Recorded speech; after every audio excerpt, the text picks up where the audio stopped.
Y usted tiene el Zoom pagado. Sí. Ahora le explico. Ahora le explico lo que estamos transmitiendo ya. Estamos.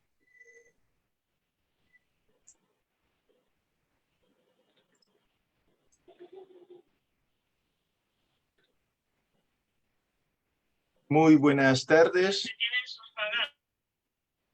Muy buenas tardes, España. Muy buenas tardes, muy buenos días, El Salvador, Latinoamérica y el resto de Estados Unidos de América.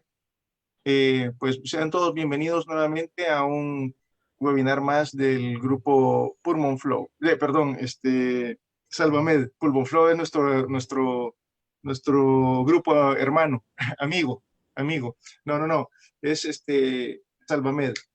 En esta ocasión, pues tenemos a la doctora Mirna Ruth Morán Interiano, que nos estará hablando acerca del el abordaje de la vía aérea y la secuencia rápida de intubación en tiempos de pandemia por COVID-19.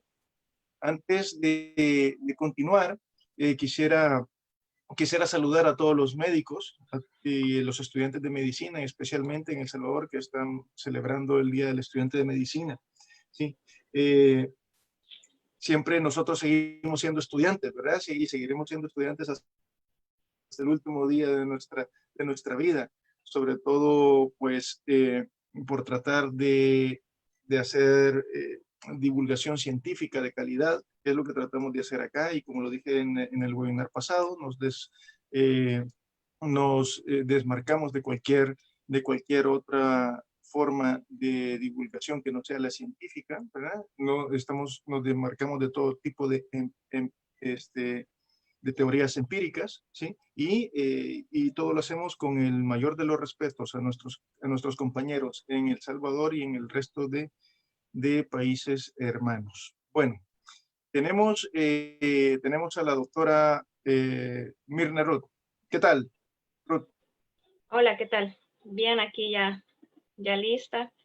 Vamos a hablar un poquito sobre lo que es la intubación de secuencia rápida en el paciente COVID. Genial, genial. Pues genial. Cuando quiera, cuando quiera, Mirna. Solo una cuestión. Sí, A los amigos que nos ven, me pueden dejar las preguntas por este, ahí mismo por el Facebook, o me las pueden enviar por Messenger y las responderemos al final. ¿Ok? Pues muy bien, Mirna, cuando quieras. bueno, generalmente esta presentación se ha basado, ¿verdad?, en las guías, consenso de guías de manejo de la vía aérea, que se han basado en la Sociedad de Vía Aérea Difícil y en el valoración y manejo de la vía aérea en pacientes con enfermedad COVID de Balaclasa. ¿Verdad? Como introducción, recordemos que el virus es un virus ARN encapsulado que es altamente contagioso, ¿verdad?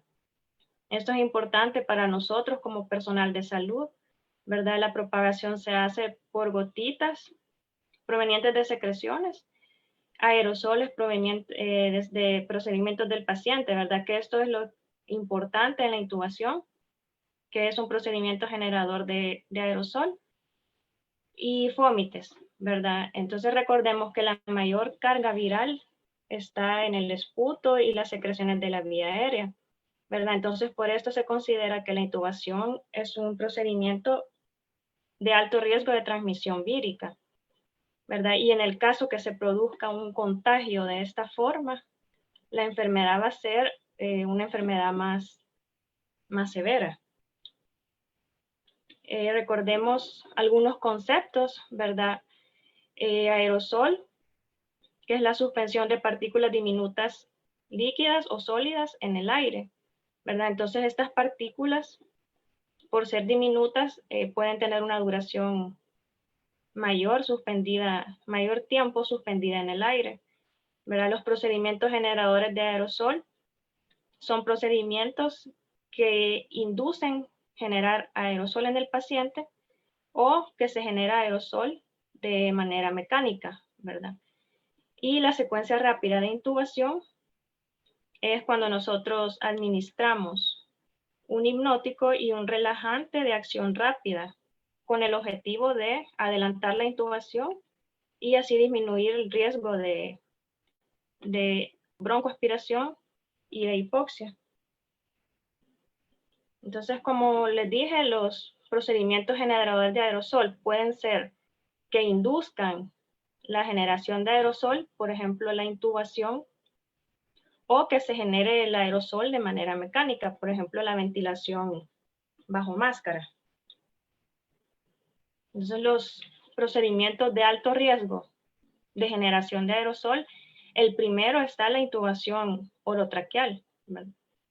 Los accesos infraglóticos como la traqueostomía o la cricotiroidotomía, la ventilación invasiva, la ventilación con máscara facial, y otras que también pueden ser potencialmente contaminantes son la desconexión del circuito, la extubación, el RCP, la broncoscopía, y si nosotros aspiramos con sistemas no cerrados. Recordemos que la intubación en un paciente COVID idealmente debe ser una intubación programada. Es decir, nosotros vamos a ir evaluando pulmonarmente al paciente para que no sea una intubación cuando el paciente ya está en una insuficiencia respiratoria, ¿verdad? Entonces, debe ser un proceso más proactivo que de salvataje.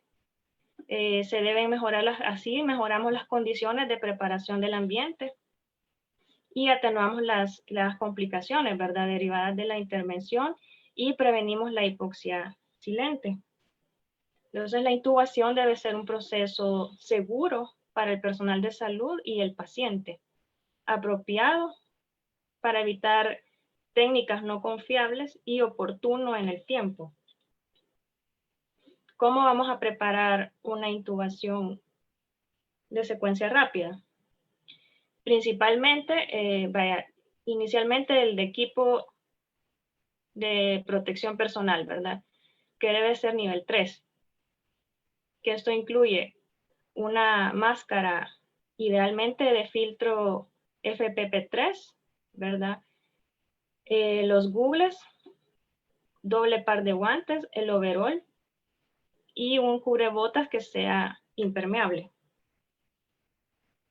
Debemos tener preparado un carro de vía aérea, ¿verdad? El carro de vía aérea idealmente debe de estar en todos los servicios. En el caso de que se tenga que trasladar, ¿verdad?, a otra área a intubar el paciente, lo podemos tener separado por clasificado, ¿verdad? Depende de la estrategia que vayamos a usar, los medicamentos, la estrategia de plan A que es la intubación orotraqueal, y mi plan B en el caso que yo no pueda intubar. Debo de tener una gaveta donde estén los dispositivos de vía aérea difícil. Entonces debemos tener una estrategia de intubación. Mi plan A es la intubación orotraqueal, ¿verdad? Para esto mis implementos que voy a usar, ¿verdad?, la cánula de Gudelj, la guía, el tubo dependiendo del paciente, jeringa, lubricante, la sonda del capnógrafo, cinta de fijación, nuestros medicamentos de inducción, ¿verdad?, el filtro para el circuito y el videolaringoscopio idealmente, o un laringoscopio con una hoja Macintosh 4.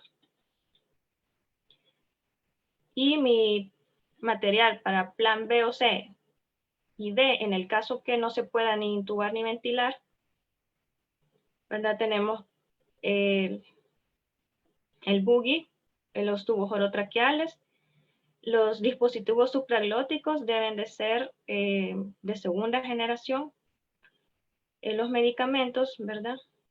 Y en el caso que no se pueda ni intubar ni ventilar, el bisturí, el buggy y para hacer una vía aérea quirúrgica con cricotiroidotomía. Tenemos que valorar la vía aérea, ¿verdad? Lo que no se recomienda es el malampatí, debido a que examinar de esta forma puede aumentar la transmisión vírica, ¿verdad?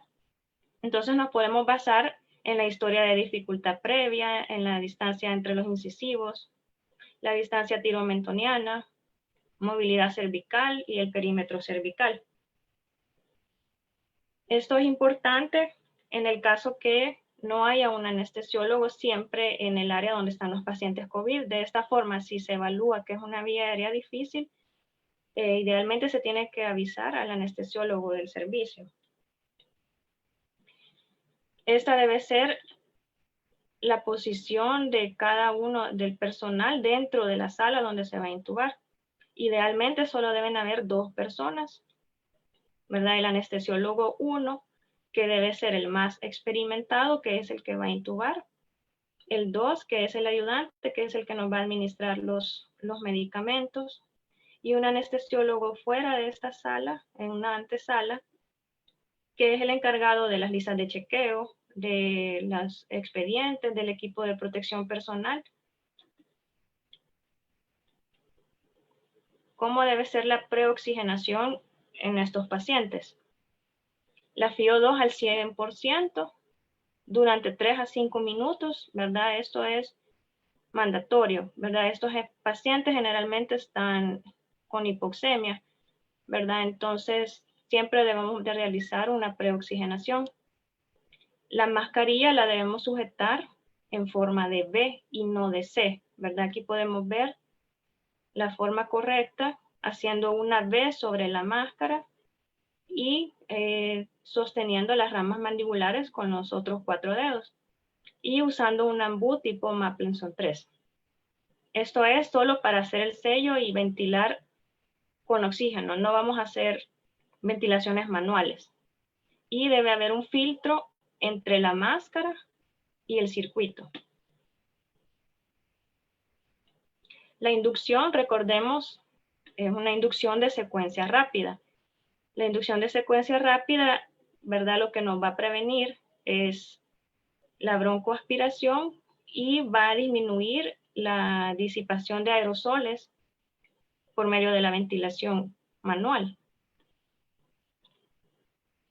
Los medicamentos que vamos a usar, ¿verdad? Generalmente los que tenemos disponibles, Propofol de 1 a 2 miligramos por kilo.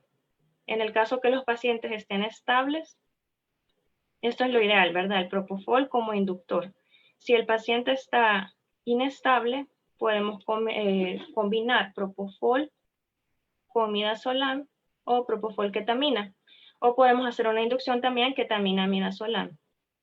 Y el relajante muscular, succinilcolina, que es el que tenemos nosotros disponible, 1 miligramo por kilo, o rocuronio, 1 miligramo por kilo. ¿Verdad? Entonces aquí podemos ver los tiempos, ¿verdad?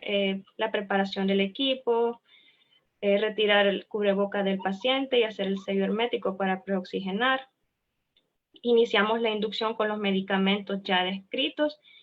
Esto debe ser en un tiempo de 90 segundos. ¿Verdad? Luego se realiza la intubación con guía, ya sea con el videolaringoscopio o con el laringoscopio. Idealmente, como les dije, el videolaringoscopio, pero si no se cuenta con la experiencia para usarlo, debe de usar el laringoscopio con una hoja Macintosh 4.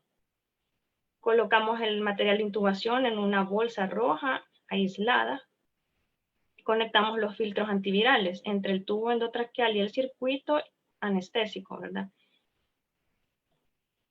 La laringoscopía, ¿verdad? Idealmente el videolaringoscopio o laringoscopía directa. Y inmediatamente debemos ampliar o sellar el tubo e inflar el balón y conectarlo al circuito. De esta forma vamos a evitar que se liberen aerosoles a través del tubo orotraqueal. Y la verificación debe ser por capnografía, ¿verdad? No se recomienda auscultar. Si no podemos intubar, debemos tener un plan alternativo, ¿verdad? Ya que nos podemos topar con casos así, pacientes obesos mórbidos, difíciles de ventilar y también difíciles de intubar. Entonces, ¿cuándo yo voy a declarar una intubación fallida? Después de 3 intentos de laringoscopía, declaro intubación fallida, ¿verdad? Entonces aquí yo me voy a hacer uso de los dispositivos de segunda generación, dispositivos supraglóticos de segunda generación. Eso es lo ideal. O ventilar bajo máscara, pero se recomienda 2 personas, una haciendo el sello y la otra con la bolsa. Los dispositivos que tenemos nosotros disponibles, los de segunda generación, son la máscara Procil y la Supreme, ¿verdad? Estos lo que hacen es que nos dan un mejor sello que las de primera generación, así disminuyendo la aspiración y también la disipación de aerosoles. Si yo realicé un rescate de la vía aérea con estos dispositivos, puedo intubar a través de estos dispositivos, ya con el paciente con la vía aérea rescatada, a través de un fibrobroncoscopio. La otra opción es despertar al paciente, pero en este caso, como es una intubación por insuficiencia respiratoria, no está recomendado, ¿verdad?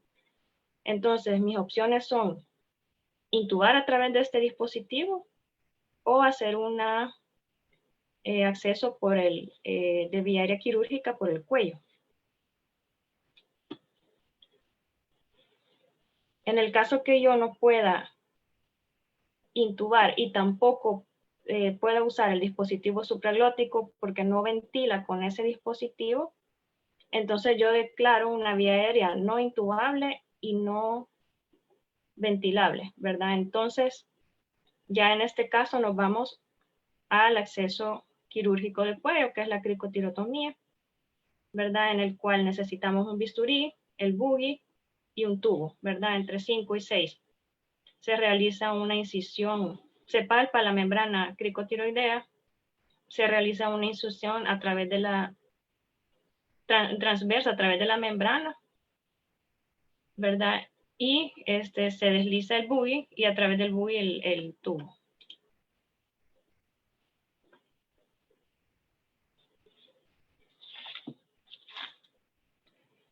La extubación de estos pacientes, recordemos que también la extubación es un proceso generador de aerosol, ¿verdad? Entonces también tenemos que tener ciertos cuidados, ¿verdad?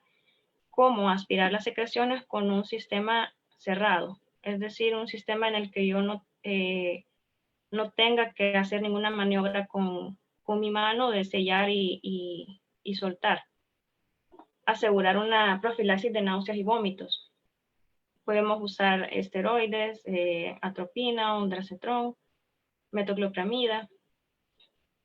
Y debemos extubar sin haber desconectado el tubo del circuito, ¿verdad? Esperamos que el paciente despierte sin desconectar el circuito. Simultáneamente a la extubación debemos cubrir la cara del paciente con la máscara, ¿verdad? Y podemos poner compresas o un plástico encima del paciente, ¿verdad? Cuando ya nosotros nos aseguramos que el paciente está ventilando bien, espontáneamente, no desatura, entonces colocamos la mascarilla quirúrgica, ¿verdad? Y podemos colocar una cánula de oxígeno bajo de ella, pero con flujos bajos.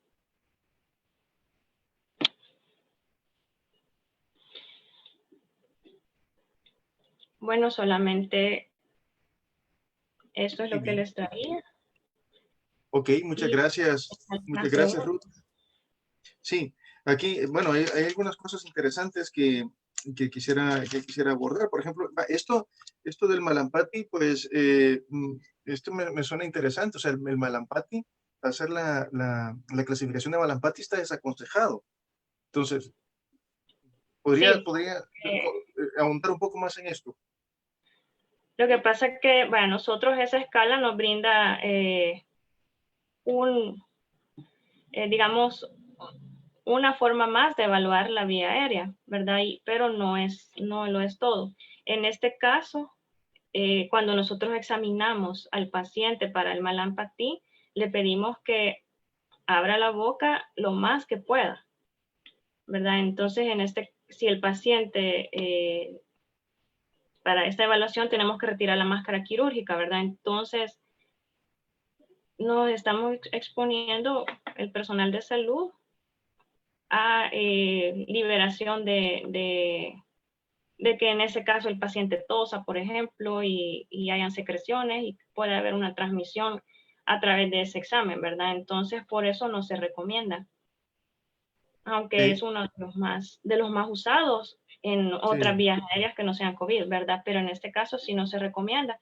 Por eso se recomienda lo que habíamos dicho, ¿verdad? Que las experiencias de viaje, podemos preguntarle al paciente si se puede, ¿verdad? Si el paciente está consciente.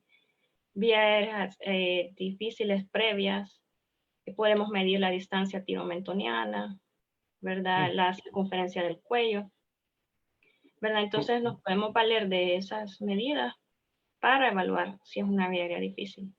Ok, pues esto es interesante porque en este sentido, los pacientes con cuello corto, los pacientes que son obesos, ¿verdad? La persona más indicada para la intubación es el anestesiólogo, sin duda alguna. Sí. Sí. En El Salvador, por ejemplo, ¿cómo están haciendo? Eh, mm, ¿Cuántas personas están dentro del cubículo o dentro del área del paciente que va a ser intubado? Se lo pregunto porque, por ejemplo, nosotros acá, dentro del cubículo, o lo que aquí le conocemos como box, ¿verdad? Solamente estamos 2 o 3 personas, ¿verdad? El anestesiólogo, el otro médico que ya puede ser de cualquier especialidad, intensivista, urgenciólogo, ¿verdad? Y el enfermero, ¿sí? Entonces, eso para minimizar la cantidad de personas que están dentro del área. ¿Cómo lo están haciendo en El Salvador? Pues depende del escenario, ¿verdad? Si es un escenario de un paciente COVID que va a pasar a sala de operaciones o un paciente que se vaya a intubar al área donde está ingresado por insuficiencia respiratoria. En el caso que pase a sala de operaciones, ¿verdad? Seguimos lo normado, que es que hayan solo 2 personas presentes en la intubación, que es el anestesiólogo de mayor experiencia y el anestesiólogo que está ayudando, que es el que induce con fármacos. En el caso, el escenario de que se vayamos a un servicio a intubar, generalmente lo hacemos en intubaciones de vía aérea difícil, ya que en esa área siempre está los de terapia respiratoria, que generalmente es uno asignado a esa área. En el caso que sea una vía aérea difícil, nos llaman, ¿verdad? Entonces, en ese caso, nosotros somos el anestesiólogo 1 y el de terapia respiratoria es el ayudante. Siempre se trata de que solo hayan 2 personas, ¿verdad? En la inducción. Ok, muy bien. Y otra cosa, otra pregunta. Con esto, con respecto a las barreras estas de metacrilato, ¿verdad? ¿Las están usando en El Salvador? La caja antiaerosol. Pues sí se están usando. Esto solo nos brinda una protección extra, ¿verdad? No quiere decir que porque usemos la caja nosotros no nos vamos a proteger, ¿verdad? Como les dije, si es un paciente positivo o altamente sospechoso, el equipo debe ser nivel 3, ¿verdad? La caja sí nos brinda una protección extra, pero también nos puede disminuir la visibilidad en una vía aérea difícil, por ejemplo. Entonces, si se usa la caja, idealmente tiene que ser con videolaringoscopio, porque de esa Ok. manera la pantalla del videolaringoscopio, ¿verdad? Me brinda una mejor visibilidad que a través de la caja, ¿verdad? Que si hago una laringoscopía normal con la caja, generalmente sí hay disminución de la visibilidad. Sí se está usando y se está tratando de usar en todos los pacientes, pero sí se ha visto que en las vías aéreas difíciles, más que ayudar, disminuye la visibilidad. Y ha Ah, habido ok. casos en los que se ha tenido que quitar. Claro, entiendo yo. Por ejemplo, un paciente obeso, por ejemplo, con una caja, esta será muy complicado, ¿verdad? Sí, y algunos que no caben dentro de la caja, entonces ni se pueden poner. Ya. Bueno, la preoxigenación con el ambú, por ejemplo, está contraindicada. Lo hablábamos anteriormente, ¿verdad? ¿Verdad? Si uno Sí, o sea, la preoxigenación no debe de darse ventilación manual con el ambú. Lo único que se debe hacer es sellar la máscara sobre el rostro del paciente con la técnica de V, ¿verdad? Hacer una V con las dos manos sobre la máscara y sostener las ramas mandibulares con los otros dedos, ¿verdad? Esto es para intubación, la preoxigenación, ¿verdad? Porque generalmente estos pacientes están hipóxicos. Tampoco se recomienda poner una cánula nasal a altos flujos, ¿verdad? Si se pone, se recomienda que sea una cánula con bajos flujos en el caso que el paciente no, no aguante la apnea, por ejemplo, ¿verdad? Estamos hablando de pacientes que necesitan, que estén en insuficiencia respiratoria, ¿verdad? Sí. Entiendo yo, porque las cánulas de alto flujo, bueno, dentro de En el momento de intubación, en el momento de ¿verdad? intubación, claro, claro. Sí, porque, a ver, las cánulas de alto flujo, sí, dentro de toda la ventilación no invasiva en un paciente con COVID positivo, se ha visto que la ventilación no invasiva, mecánica no invasiva, ¿verdad? No da mayores beneficios, ¿verdad? Estamos hablando de los fenotipos de pacientes, ¿verdad? El L y el H, sí, el L y H eran, ¿sí? Entonces, el fenotipo que no tiene tendencia a presentar TUNS, ¿sí? Este paciente pues, se puede beneficiar un poco más digamos, entre comillas, de la ventilación no invasiva, pero no con bilevel, ¿verdad? O CPAP, sino que con cánulas de alto flujo, ¿sí? Con cánulas de alto flujo se puede beneficiar más de esto, ¿verdad? De hecho, bueno, hay pocos estudios y cada vez van a ir saliendo más, pero los estudios van a favor de las cánulas de alto flujo, de la terapia por alto flujo nasal. Con respecto a esto, si nos vamos al otro paciente, el paciente que tiene tendencia a hacer TUNS, ¿verdad? Que tiene altas elastancias y tal, este tipo de pacientes, Ruth, por ejemplo, cuando los llegan a intubar y tal, eh, los ponen en prono, no los ponen en prono, los dejan tal cual, o cómo hacen. Cuando lo llegamos a intubar. Sí, o hay indicación de ponerlos en prono o no, o de entrada, o esperar. Pues depende en el momento, o sea, sí, en el momento después de intubar, colocamos los parámetros, ¿verdad? Y sí se puede poner en prono dependiendo de la necesidad, de la indicación, ¿verdad? Del intensivista. Yeah. Pero generalmente no lo hacemos nosotros, ¿verdad? Sino que... Sí, sí, ya en cuidados Y, intensivos. y no se hace inmediatamente, o sea, no he visto que lo hagan inmediatamente, sino que esperan después de la intubación. Y con respecto a los parámetros, estos pacientes, los PIPs, o sea, los pacientes pues ponen PIP alto, PIPs bajos, PIPs intermedios, o de qué depende? ¿De qué dependería en el momento de intubar un paciente? En el momento de intubación, o sea, depende también, si el paciente es, por ejemplo, obeso, ¿verdad? Generalmente se usan PIPs más altos. Ya, claro, sí, sí. Bueno, es importante lo que mencionaba acerca de la capnografía, ¿sí? O sea, valoramos a los pacientes por medio de la capnografía, ¿verdad? No, no de estar ahí auscultando, pues es que si uno, obviamente, ¿verdad? Siempre tendemos a ir a auscultar, ¿verdad? A ver si el paciente está bien, si no hemos hecho una selectiva, ¿verdad? Si está bien ventilado, etcétera. Pero también eso aumenta el riesgo de contagio, ¿sí? Entonces, es importante la capnografía en este sentido, ¿sí? Sí. Entiendo yo que en El Salvador tenemos capnógrafos, o Sí. en todos lados, ¿sí? En sala de operaciones y cuidados intensivos sí hay capnografía. Y en las emergencias, En las emergencias no en todo, no todos los monitores tienen. no todos los monitores, bueno, claro, No que todos los tenemos que... monitores tienen. Entonces sí han habido casos en los que por no tener capnografía se han visto en la necesidad de auscultar, ¿verdad? Aunque no es lo recomendado porque estamos contaminando también nuestro equipo, ¿verdad? El estetoscopio. Efectivamente. Pues muy bien, pues yo creo que lo dejaremos aquí. Pues muchas gracias por por la colaboración, Mirna, sí. Le De estamos nada, la infinitamente orden. agradecidos, ¿verdad? A nombre propio, el nombre del Grupo Salvamed, sí. Este, pues muchos saludos hasta San Salvador, sí. Ujú. Gracias igualmente y gracias por la invitación.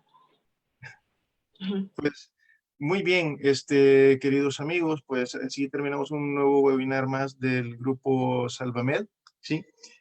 Pronto tendremos más webinars, tendremos un webinar de otorrinolaringología, tendremos otro de radiología, sí, y el próximo también será de psiquiatría. Bueno, son temas importantes y que los estaremos viendo y ya anunciaremos en qué fechas los tendremos. Pues muchas gracias a todos por estar aquí, por su colaboración y que Dios los bendiga y que bendiga a Salvador. Hasta la próxima.